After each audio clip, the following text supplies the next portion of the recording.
আজকে অ্যারেস্ট করে ওনার প্রোডাকশন হলো ফার্স্ট টাইম। তা আমরা পিসিপিআর চেয়েছিলাম, 8 দিনের পিসিপিআর কোর্ট অ্যালাউ করলো। তো আমাদের অনেক ইনভেস্টিগেশন পার্টে বাকি, কারণ যিনি মেন অ্যাকিউজ তাকে তো তিনি তো পালিয়ে বেড়াচ্ছেন। এবার তার ক্ষেত্রে কিভাবে ইনভেস্টিগেশন যাবে, আর এই পুরো ক্রাইমটা যেটা আমরা দেখেছি, এটা একটা বিরাট এলাকা জুড়ে দীর্ঘদিন ধরে ঘটছে, এবং তার একটা ছোটোখাটো বলতে পারেন টিপ অফ দ্য আইসবার্গ, যেটা আমরা গতকাল হয়েছে 50 কোটি টাকার মতো ওয়েলথ রিকভার হয়েছে গোল্ড আর ক্যাশ নিয়ে। এবং যেটা সবচেয়ে ইম্পর্টেন্ট জিনিস, সেটা হচ্ছে যে গোল্ডগুলো পাওয়া গেছে তাদের মধ্যে বেশিরভাগই দুবাই বা বিভিন্ন জায়গা থেকে কেনা, এবং সুইজারল্যান্ড এবং দুবাই। এছাড়া গোল্ডগুলোর মধ্যে ব্ল্যাক কিছু টেপ লাগানো, অ্যাডেসিভ টেপ লাগানো, যার ফলে এদের অ্যাকচুয়াল ডিটেকশন করা খুব মুশকিল। তো ইনভেস্টিগেটিং এজেন্সি এই জায়গাটাও দেখবে যে এটা আদৌ স্মাগলিংয়ের কিনা, ওই অ্যাঙ্গেলটাও দেখবে। তো গভর্নমেন্ট এক্সচেকার মানি দীর্ঘদিন ধরে ফাঁকি দিয়ে এইভাবে ওয়েলথ অ্যাকুমুলেট করা হয়েছে, সাধারণ মানুষের টাকা। তো এই পুরো ব্যাংক যা ক্যাশ যা আছে, অ্যাজ পার ল যা হওয়ার হবে, আমরা অ্যাজ পার বিএনএসএস এবং বিএনএস অনুযায়ী পেনাল সেকশন এবং বিএনএসএস অনুযায়ী আমরা আমাদের স্টেপগুলো টাইম টু টাইম নেব, যেটা করণীয়। দেখুন, আমরা যেটা এখনও পর্যন্ত তদন্তে পেয়েছি, তাদের যেখান থেকে রিকভারি হয়েছে, তাকে যখন জিজ্ঞাসা করা হয়েছিল যে এত টাকা এত জিনিস কোথা থেকে এলো, তিনি পরিষ্কার বলেছেন যে আমিও ক্রাইমের পার্টের অংশীদার, এবং আমরা একসঙ্গে সব ক্রাইম করতাম, এবং উনি যে টাকাটা জোগাড় করছে তার একটা অংশ আমার এখানে রেখে গেছে কাস্টোডিয়ান হিসেবে, দুটো আলমারির মধ্যে। যেটা প্রথমে উনি চাবি দিতে চাইছিলেন না, চাবি দেননি, সহযোগিতা করেননি, প্রথমে দরজাই খোলেননি। উনি জানতেন যে কী আছে, ওনার কন্ডাক্টটা আজকে আমি কোর্টের কাছে বলেছি। তো যাই হোক, আলটিমেটলি আলমারি ভেঙে দুখানা আমরা আপনারা সবাই জানেন কি পাওয়া গেছে, হিউজ পরিমাণে ওয়েলথ অ্যান্ড ক্যাশ। একদিকে আপনারা দেখলেন টুলু মণ্ডলের বাড়ি, যেখানে তল্লাশি অভিযান চলছে। টুলু মণ্ডলের ম্যানেজার, তার বাড়িতেও, তার অনুষ্ঠান বাড়িতেও তল্লাশি অভিযান চলছে। আর ইতিমধ্যে গতকাল যাকে গ্রেপ্তার করা হয়েছিল, মিনার মণ্ডল, টুলু মণ্ডলের আত্মীয়, তাকে আজকে আদালতে পেশ করা হয়। 8 দিনের পুলিশ হেফাজতের নির্দেশ দিয়েছে আদালত। আদালতে আজকে সরকারি আইনজীবী তিনি যেমনটা দাবি করেছেন যে 11 গ্রামে 10টি সোনার বিস্কুট, 14টি সোনার বার উদ্ধার হয়েছে। সোনা সুইজারল্যান্ড, দুবাই থেকে আনা হয়েছিল। আদালতে সওয়াল সরকারি আইনজীবী।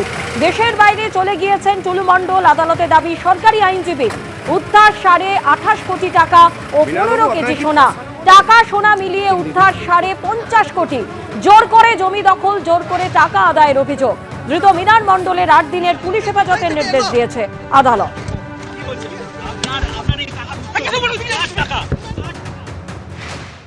আজকে অ্যারেস্ট করে ওনার প্রোডাকশন হলো ফার্স্ট টাইম। তা আমরা পিসিপিআর চেয়েছিলাম, 8 দিনের পিসিপিআর কোর্ট অ্যালাউ করলো। তো আমাদের অনেক ইনভেস্টিগেশন পার্টে বাকি, কারণ যিনি মেন অ্যাকিউজ তাকে তো তিনি তো পালিয়ে বেড়াচ্ছেন।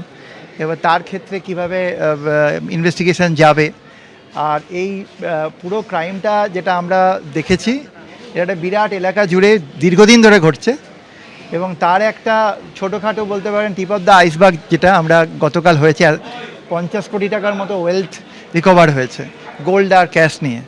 এবং যেটা সবচেয়ে ইম্পর্টেন্ট জিনিস, সেটা হচ্ছে যে গোল্ডগুলো পাওয়া গেছে তাদের মধ্যে বেশিরভাগই দুবাই বা বিভিন্ন জায়গা থেকে কেনা, এবং সুইজারল্যান্ড এবং দুবাই। এছাড়া গোল্ডগুলোর মধ্যে ব্ল্যাক কিছু টেপ লাগানো, অ্যাডেসিভ টেপ লাগানো, যার ফলে এদের অ্যাকচুয়াল ডিটেকশন করা খুব মুশকিল।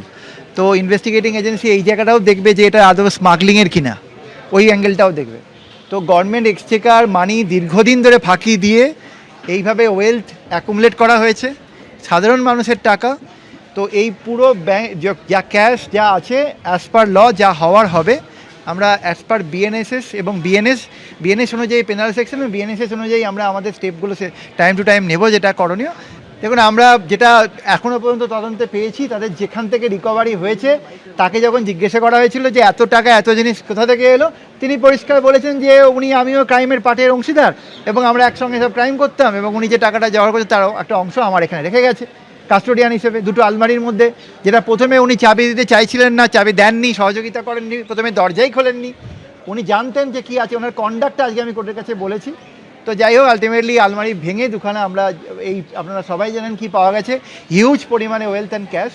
এবিপি আনন্দ, এগিয়ে থাকে, এগিয়ে রাখে।